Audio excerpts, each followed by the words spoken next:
Hello, everyone. This is Alan Rosenblatt, Dr. Digipol on Twitter.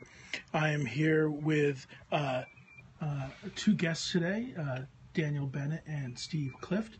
Let me just say that just as just before the Greek gods ascended to Mount Olympus, the heavens were ruled by the Titans, and so I wanted to bring to you two gentlemen that I consider to be titans of digital democracy. On the left is Daniel Bennett, Citizen Contact on Twitter, who is largely responsible for shepherding the project that provided email for Congress so that people could email their members of Congress and they could get responses back. And Steve Clift, handle on Twitter Democracy, who in 1994 launched the world's first election portal website for edemocracy.org, and since developed a whole network of online forums for neighborhoods and cities. So I'm going to give them each a minute or two to talk a little bit about what they did and give you some background, and then we'll focus the conversation a little more on social media today. So Daniel, welcome. Hi, thank you, Alan. How are you doing? I'm doing good. So tell us a little bit about those early days of how you were to get Congress on email. Well, I worked for Congresswoman Anna Eshoo when she was a freshman, and in '93, when she came aboard, they had only had some trials where only a handful of members could have public email addresses. There had been an internal email system, but when she came on, they started to open it up to all the members of Congress. And so members of Congress who wanted to could get email through a regular email, but for a decade at least before that, most members of Congress had what is known as a correspondence management system, which is sometimes called CRM systems nowadays, or customer relations management. And so in her office, as most offices, they got pieces of paper in from the postal. They'd open up the envelopes, and they'd get telegrams too, and they'd put them in the stack, and they would put them into their correspondence system. When we started getting email, essentially we, like most of the offices, would print it out and put it in the stack. And then there was only one way to really deal with it, which through the correspondence system, which was to actually print out a response and send it to them using franked mail, which still cost us money. So I went to our vendor and said, this is ridiculous to have an email system and a correspondence system. The correspondence is how you write responses in an efficient way. Let's connect the two systems. And so we developed a system for us, and then that was opened up to all of their other customers and eventually became the standard by which all of the correspondence systems on the House and Senate now use internally to allow their websites or email, if they have a public email, to go directly into the correspondence system and then allow the response to go out back through email. So you started this process in 1993. Yes. How long did it take before all members of Congress were able to use the system to send emails? We were sort of finished in around 95, 96, and it was part of the system. And they started opening it up to everybody, and I would say the early 2000s, so the other vendors started to do it. But it took a while for other folks to even be aware that it was available. Do you remember who the first member of Congress to respond to email with email? I think it was Senator Leahy had a system, but I believe what he was doing is had staff who would manually deal with it, and I don't know if they were cutting and pasting the email from it, but no one had a correspondence system that could deal with email, so they would just, most offices had a system for responding to people, because unlike when we think of email, even back then, it was like, I get an email, I type a response and click, but these are official correspondence, and so there's a whole process of doing the research into the issue, and so there would be, one staffer who'd draft it and another staffer who'd oversee it, and quite often a member of Congress would then approve that response, whether it was going to one person or 1,000 people. So the correspondence system dealt with that efficiently. Email was not well equipped for allowing that type of process to take place, for tracking it and to making sure that people were responded to. And now Congress is getting upwards well over 300 million emails a year.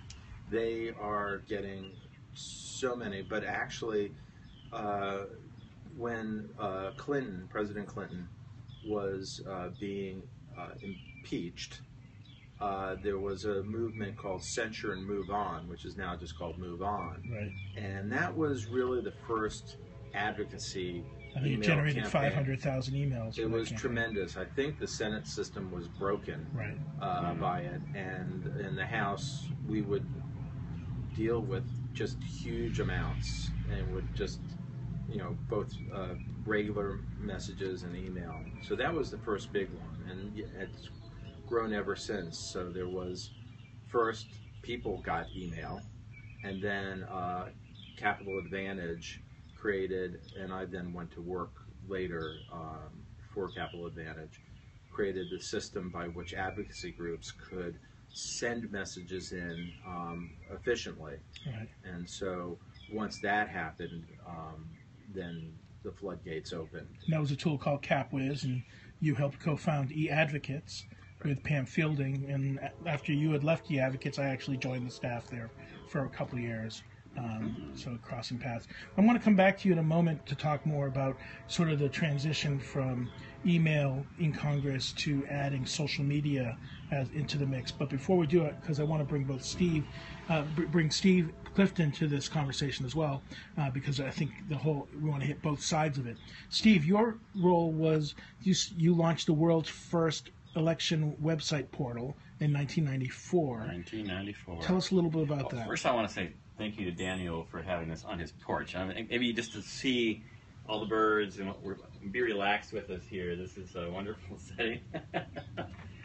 And, so, 1994, I created, with a bunch of volunteers, the world's first election information website. But it actually, as it turned out, we thought it would just be fun, right? And it was this new thing called the web, but there's also Gopher, right? So because the web launched in 1993. Yeah, that's right. And Gopher was from Minnesota, so there's a lot of Gopher servers. But Gopher was text-based. Text-based, that's right. And so as it turned out, even the world's first election website had more hits on Gopher in 1994. Oh, interesting. So you were both on the web and on Gopher. And FTP and email retrieval. And okay. Because you have a hallmark your whole structure has always been to serve people through the channels that are most comfortable. Because I often quote a guy named Carl Stoneman who said once that we used to live in an age where content producers determine the channels of distribution. We now live in a world where the consumer determines the channels of distribution. But he was talking about that in the late 2010s, 2000-aughts. We were practicing that back in the 90s. If you remember community networking or Freenet, so we were hosted by the Twin Cities Freenet. MRNet was the regional ISP who gave us a major domo mailing list. And so the key thing was that we had candidate information for U.S. Senate and governor. I went to them and I said to the Republicans, I said, the Democrats are coming online. Can you get us your position papers? And they gave me diskettes. And I went to the Democrats and I said, the Republicans are coming online. And they both came online. Imagine that. So we were able to get, multi-parties. There's no scarcity of space either. So we had the Green Party and the independent candidates and the like. We even had an online candidate debate, an asynchronous one-week debate. We gathered questions from the public, disseminated them via email, put them in a web archive. But the cornerstone of actually what happened in that election that sort of to this day has an impact is that we created a very simple thing. It was called the Minnesota Politics Forum, and it was really one of the first online two-way spaces where people could talk. Or even more than two-way, three-way. Well, yeah, multi-way. It was really multi-way. Yeah, so it was multi-way. Everybody could talk to each other in every direction. We had a diagram that sort of said... true social, not just conversation. The debate was on the stage, and that was controlled. Well, we had questions from the public, but everything was vetted, if you will, and made to be... People honestly sent in tons of biased questions, so we had to craft the questions as neutrally as possible. And then the idea was that instead of the audience just being fed, we could actually talk to each other while the debate was happening. A couple things that were notable about that. One was the debate that we had online actually got in the newspaper, right? So it actually generated coverage for a third-party candidate that actually, got some significant votes. So it was very, very interesting. That was one of the first debates he had been invited to, and so it showed a little leveling playing field. I think there's a big old tractor out there. Yeah. Yep. So anyway, it's a nice one. John Deere. It's a good tractor. Nothing sounds like a deer. That's right. Not our sponsor. But by accident, really by accident, when the election was over, we discovered that people kept talking. People kept talking. And started talking with the legislature and other types of issues. Remember, back then there was like 3-4% online on the internet, so we're talking really low penetration rates. But because our legislature in Minnesota had been on Gopher, right, and had one of the first free access sites for legislative content in the world, for that matter, all the lobbyists and the political class had gotten online. They'd gotten their modems, I mean, I created eDemocracy on a Mac. What was it? One of those Mac classics. And I wrote my dissertation on a Zoom 14.4 modem, right? Yeah. Although it was the volunteers from the Supercomputer Center that did the HTML, right? I mean, it was. But anyway, and then we went to in '98. By '98, partisanship had sort of begun to poison a lot of political dialogue in our country, whether it be national but down to the state level. And so we thought, well, let's create a citywide forum. And that's when we did the Minneapolis Issues Forum. We had more women participate, more elected officials, more journalists.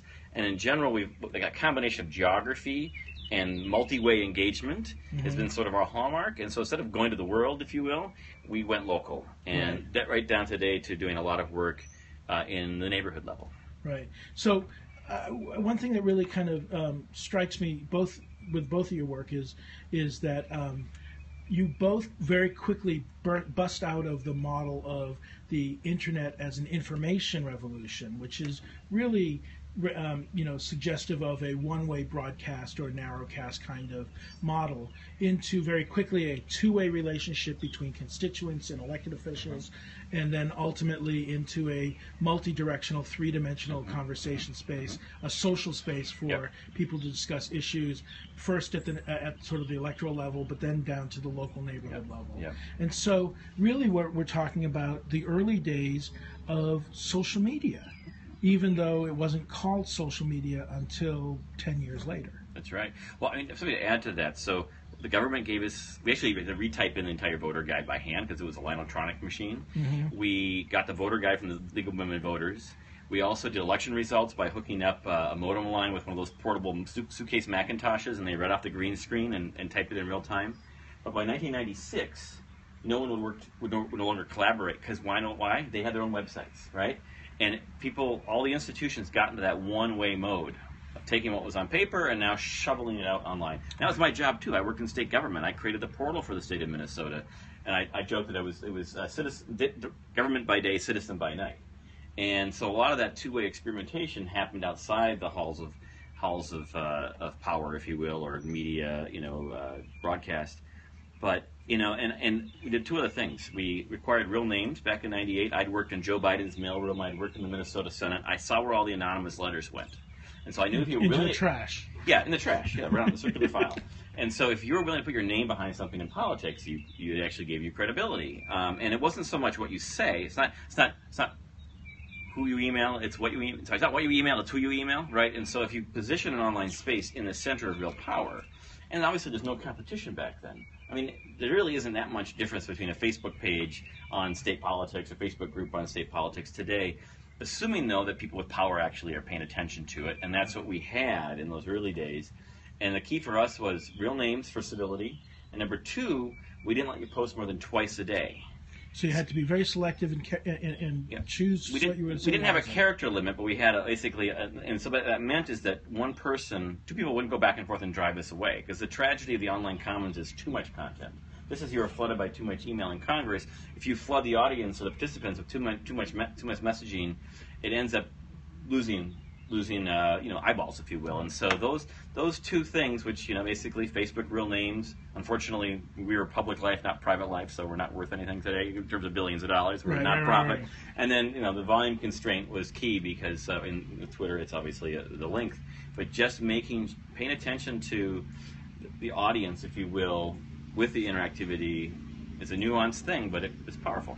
Yeah. So Daniel, one of the things that seems, that we've seen in recent years is that increasingly people are tweeting at their members of Congress, sending Facebook messages, and to some degree members of Congress and their staff are engaging there. Some congressional offices are already using Facebook to field tier 1 type of constituent service requests that don't require personal information. CMF, Campaign Management Foundation, has released, at least in a press release, a data point that says that as few as 10 people mentioning a particular issue to a member of Congress on social media can be enough to draw their attention to that issue.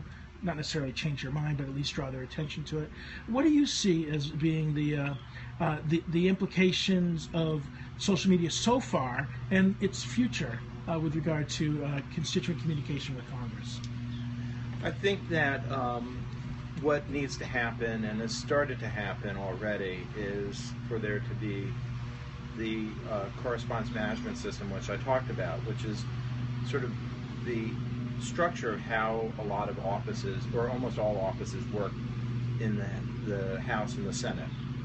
And so as that's being integrated into the system, with Facebook and direct messaging and Twitter and things like that, that capability will just happen naturally. And so that's starting to happen, and I hope to improve on that in the future. But that's happening somewhat organically, and that is changing the ability of everybody to be able to better communicate where they happen to be. And as we're talking about having multi-channel, there really isn't a good reason to funnel everybody through one means of communication, and that is something where people need to remember that there are still actual physical town halls where people show up, Right.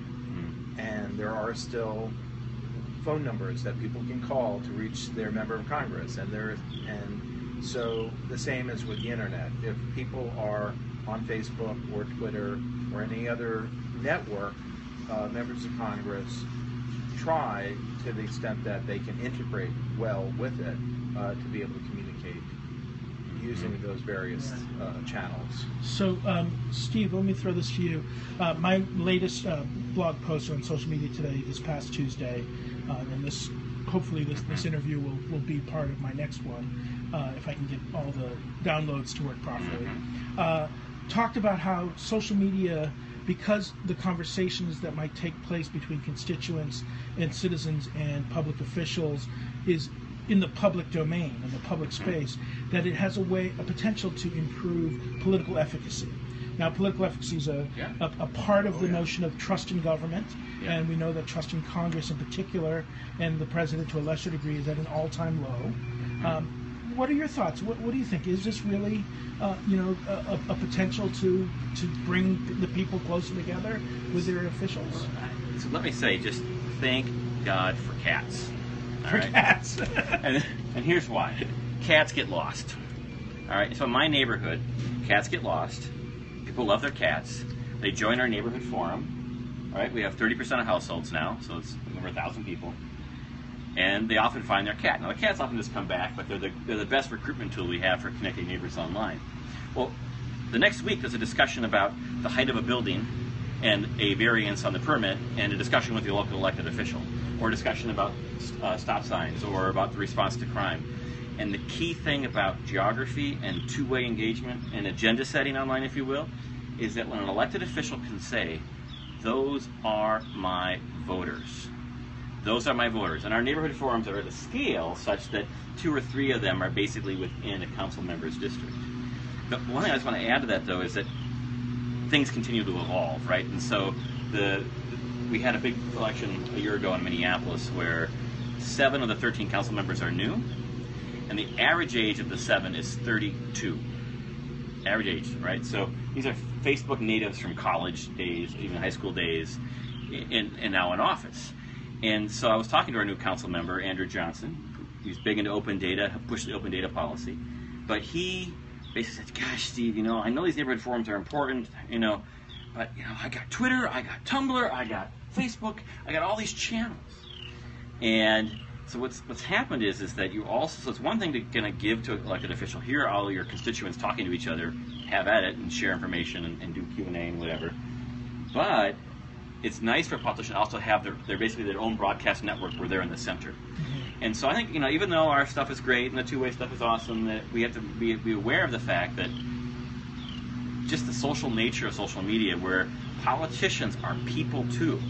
Amazing, yeah, they're people.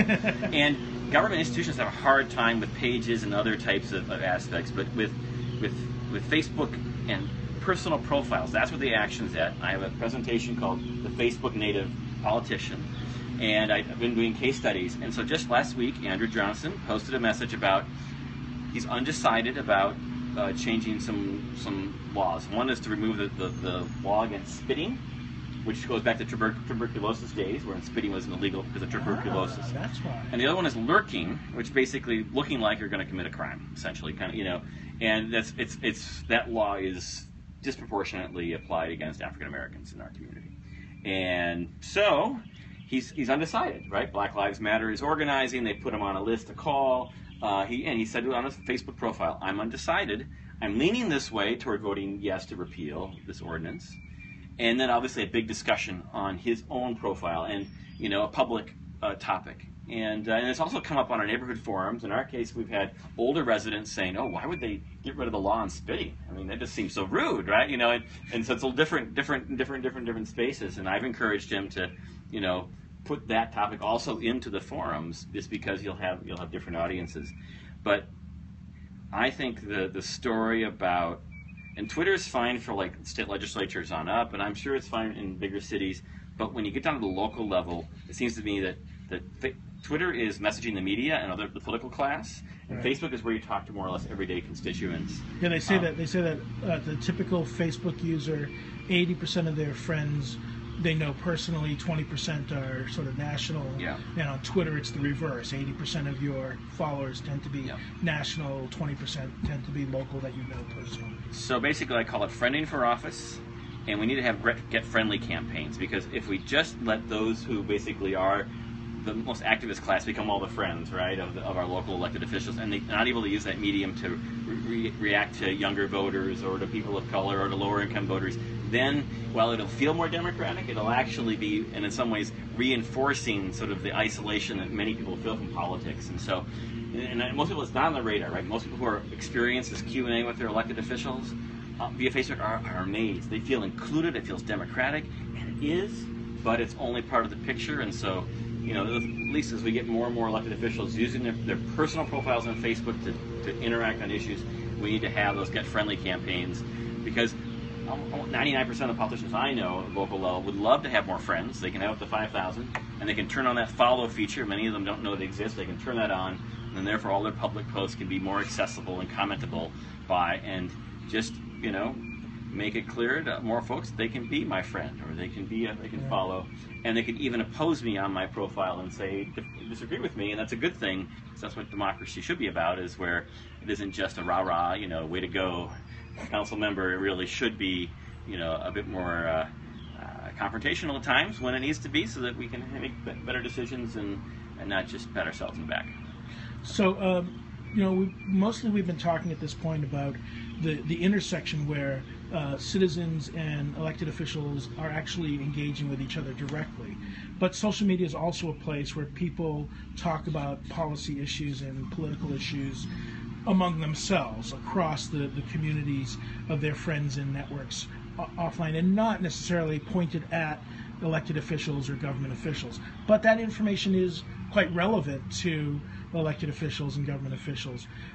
So it seems that to some degree there has to be some aspect of what members of Congress and the city council members are doing, which is more listening to people who aren't necessarily talking directly to them. How do you see that fitting into the larger, because I know you deal with constituent management, which is far more focused.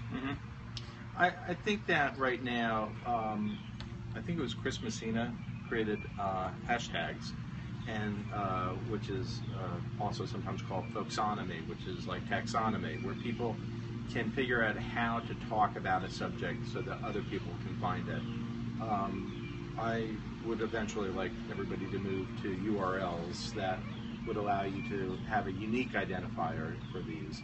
But whether it's blogs, which people sort of own and control, or Twitter, which is a little less out of their control, these are a syndication or a way to get your information out. And then the question is, how do you bridge those gaps? And so in Facebook world, as you were sort of talking, it's based on friendship. On Twitter, it's more based on these hashtags or connections that are more open and are more about the issues. Right. So Facebook is more about who your friends are. So it's important when you think about these things is to understand the architecture of whatever network or system that you're talking about. Blogs have comment pages. Twitter has the ability to reply and retweet now, and has both. It's not just that it's short, but there are other aspects to the technology and who controls what aspect of it that leads certain types of conversations to take place. So you have to really be aware of that, and so there are ways to take advantage of those architectures to bring about conversations. And so Twitter, because there were these people who said, I want to make sure that you know what I'm talking about. They put a pound sign or a hashtag at the beginning of it, and there was a site called Summeyes, which Twitter bought, which allowed you to search through all of the tweets at once, and then that allowed really for the beginning of conversations across the world. And to turn those conversations into communities. And turn those conversations into communities of people disengaged from each other in terms of being friends, but brought together based on that, as opposed to Facebook, which was a very much more controlled in terms of who you speak to.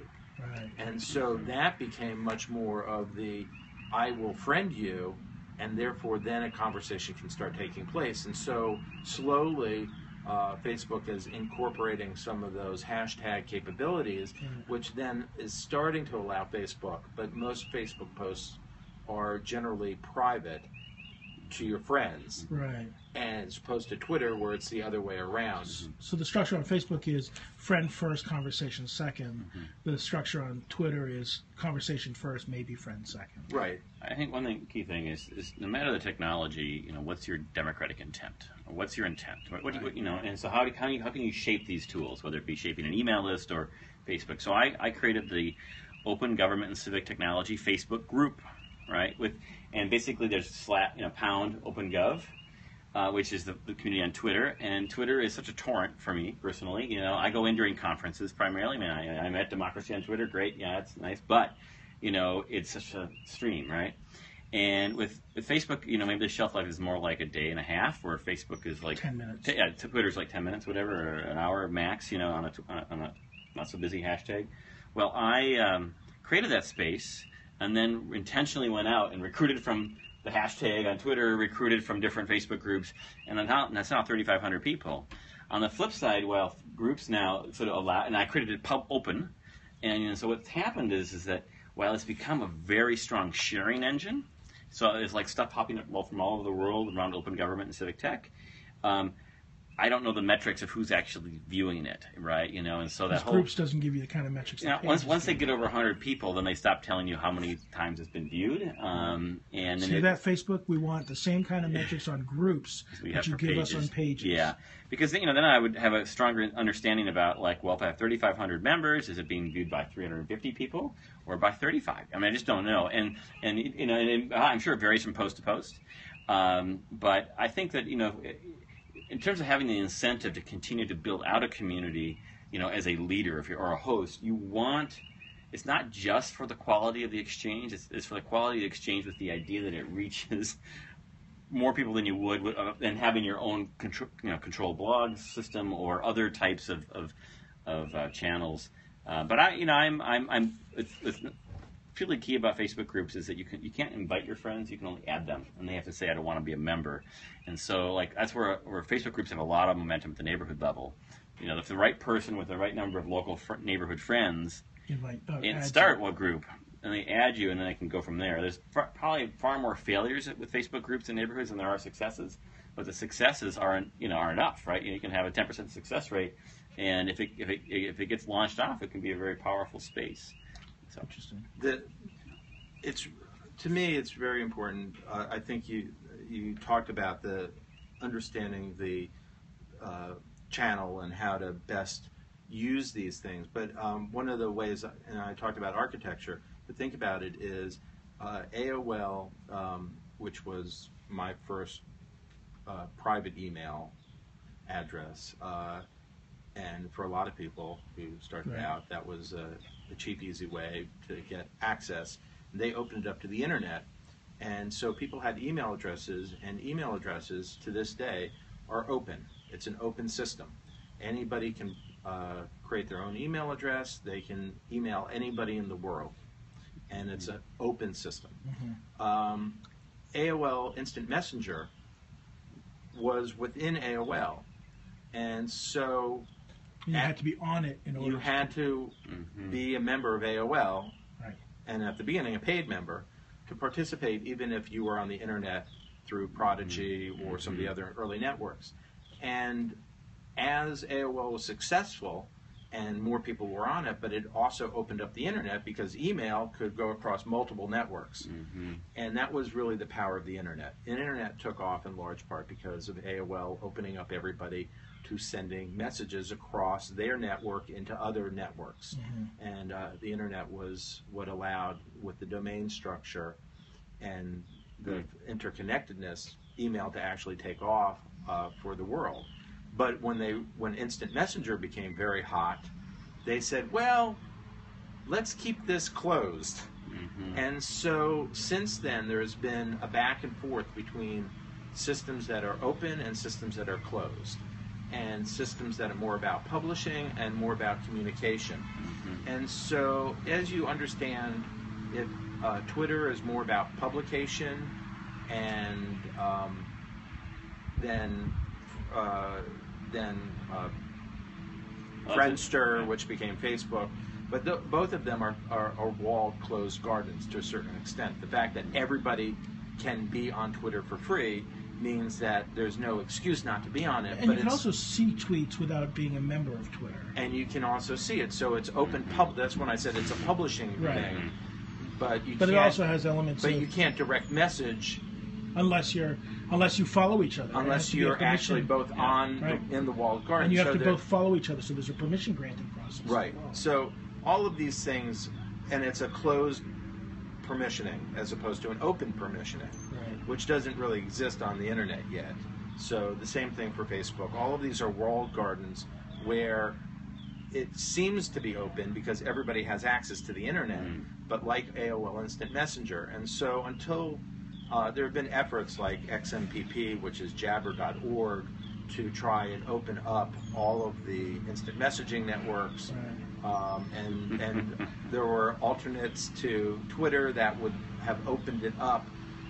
There are infrastructure difficulties and the other things happening. Who's going to invest in those companies? So who's going to invest when you can get it for free? Right. So the question is, well, what does that mean? And I think what it means is you really have to understand it. And so when the federal government decided to go onto social media networks, they, because of Beth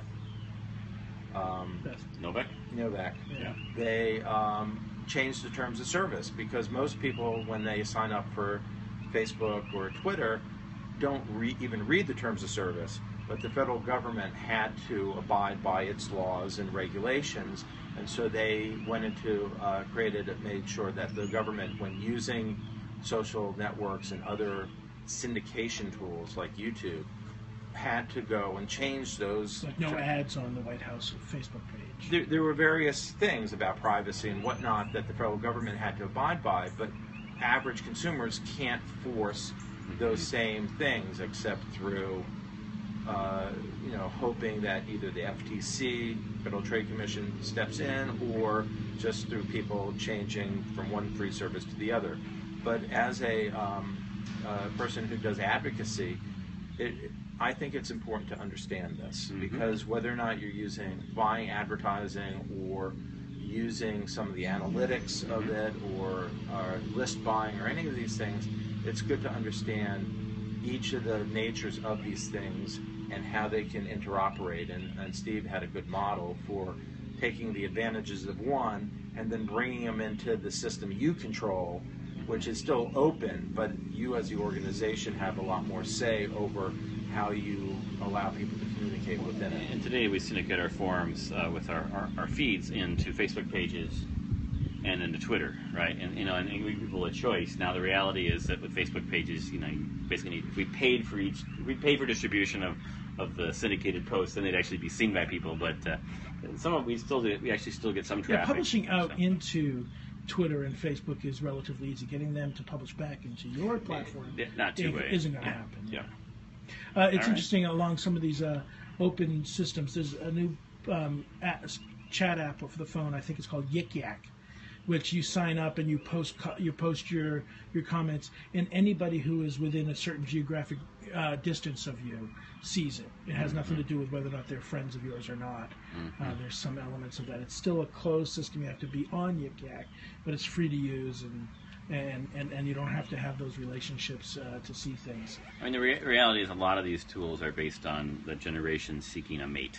Yeah. There's a lot of energy around making Tinder. Friends, seeking mates. Just wanting to belong. I mean, it's really important, right? Yeah. And if it wasn't for that motivation, I think a lot of these tools It's wouldn't like get a good cats start. and finding a companion, yeah. are two of the Yeah. things that lead people to use Take things risks. and spend money. Yeah. Yeah. There we go. And the bottom line, it's about connecting in order to share fun content or interesting content. It's all about love. It's all about love. It's all about love. Cats and each other. Well, I really want to thank Steve Clift, Democracy on Twitter, and Daniel Bennett, Citizen Contact on Twitter, two titans of digital democracy, and friends of mine and people that before I met them were case studies of mine, as I was teaching this at George Mason University back in the mid-'90s. So thank you for your time and It's a your three insights. Titan circle here, so I think you're part of this Titan group here, I must say. I'm behind the camera today, so, but I appreciate that. So thank you very much, and thank you all for tuning in. And this is Dr. Digipole, Alan Rosenblatt, signing out.